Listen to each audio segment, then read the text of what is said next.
ډاکټر صاحب ولسمشر محمد اشرف غني وایي د افغانستان د اساسي قانون له مخې زه ولسمشر یم.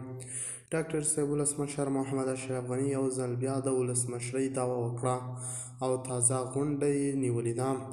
د خرابات ټي وي چینل درنو لیدونکو سلام، ستړي مه شئ، وخت مو بخیر. هیله لرم چې جوړ او روغ به یې. په سر کې یادونه کوم که خرابات ټي وي چینل مو نه وي سبسکرایب کړی، په درنښت سره خرابات ټي وي چینل سبسکرایب کړئ. د افغانستان پخوانی ولسمشر عبدالله هم د ملي مصالحو د عالي شورا مشر د جمهوریت د نه ټینګولو مسؤل بللی دی. د افغانستان پخوانی ولسمشر له کابل څخه له تښتې یو کال وروسته په خپله لومړنۍ مخامخ مرکه کې د لومړي ځل لپاره په ښکاره ډول د مسلو په اړه څرګندونې وکړې.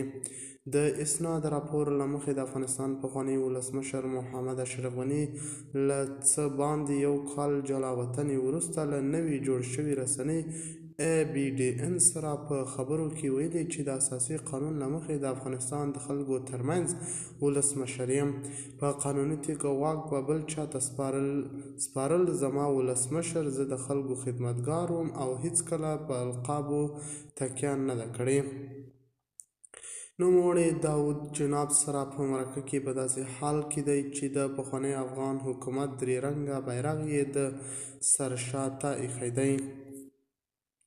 هغه دا هم ویل زما سره د خلیزات ستونزه دا وه چې زه یو افغان او مسلمان وم او هغه خلیزات خپل افغانیت او هویت دواړه رد کړل.